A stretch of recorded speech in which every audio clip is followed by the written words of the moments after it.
We have another great article by Forbes and David Axe that for the first time since 2022, Ukraine may have a tank advantage over Russia. For the first time in Russia's 35-month wider war on Ukraine, the Ukrainians may have a tank advantage over the Russians, but only along certain stretches of the 800-mile front line. Our tanks can only operate from covered positions, one Russian blogger complained in a long missive translated by Estonian analyst War Translated. Reduced to firing from camouflage positions miles behind the front line, Russian tanks are essentially inaccurate howitzers, and not the assault-leading combat vehicles their designers intended. By contrast, Ukrainian tanks operate more freely, the blogger claimed. It all comes down to drones, as is often the case in a war that is increasingly dominated by robotic systems of all types.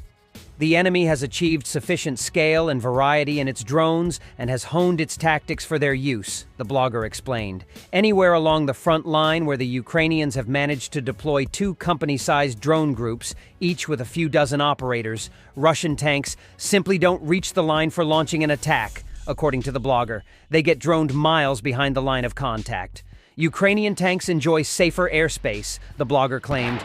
Our drone operations are much weaker, owing to intensive Ukrainian radio jamming and poor quality control in drone manufacturing overseen by corrupt Kremlin bureaucrats. So Ukrainian tanks can roll right up to the line of contact to directly engage Russian forces with their cannons and machine guns. The Russians' only salvation is their abundant stocks of shoulder-fired anti-tank guided missiles, the blogger wrote. The Ukrainians' purported tank advantage as the wider war grinds toward its 4th year represents a reversal since 2022.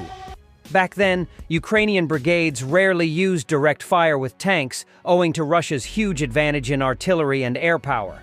Tiny drones and drone jammers hadn't yet transformed the battlefield and tilted the tank advantage toward Ukraine. The exception to this alleged new dynamic is in Kursk Oblast in western Russia, where a strong Ukrainian force is fighting to retain control of 250 square miles of Russian soil it seized back in August. The Kremlin has supplied its regiments and brigades in Kursk with the best fiber-optic drones, which are controlling via signals traveling through thin cables and can't be jammed by traditional means.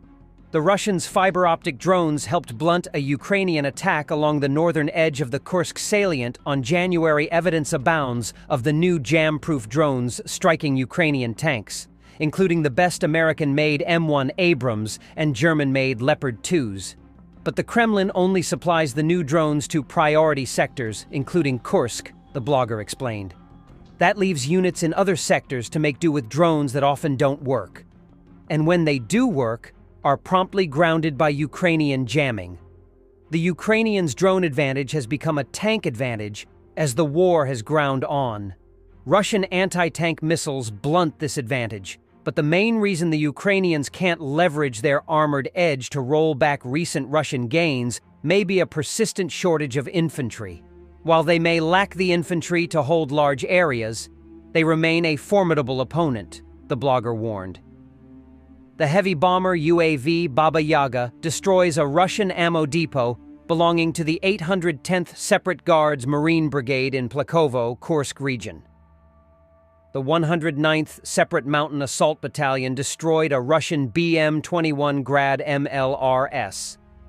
The BM-21 Grad multiple launch rocket system is a highly effective and dangerous weapon system due to its versatility, firepower, and ability to overwhelm enemy positions with sheer volume of rockets.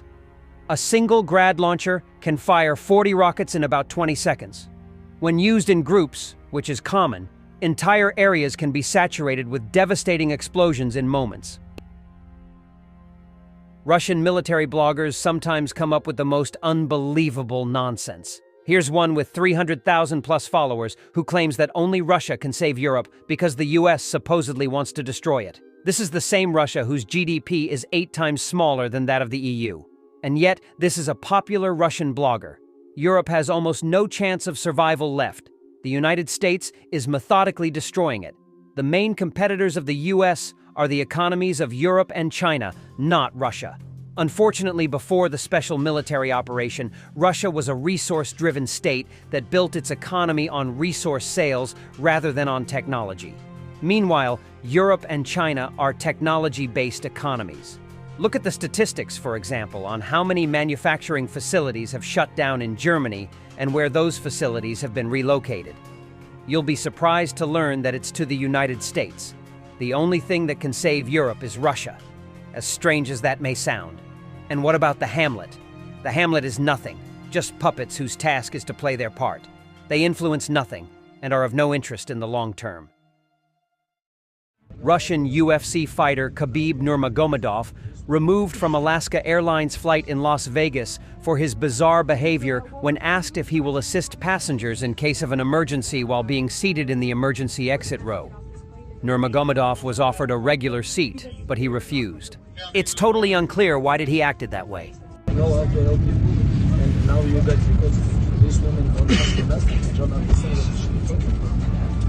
Okay, so what we're going to do is we're either going to have you switch your seat because my flight attendants are not allowing you to sit in the exit row, or you're going to have to get off this plane and then we'll have to leave because they're not comfortable with sitting in the emergency exit row. My flight attendants. And unfortunately, it is fair. It's not fair. Yes, it is. You guys, when I was making check-in, they asked me, do I know it? Yes, I said. And they said yes. I understand that, but it's also off of their judgment. I'm not going to do this back and forth. I will call a supervisor. You can either take a different seat, or we can go ahead and escort you off the plane. Which one are we doing?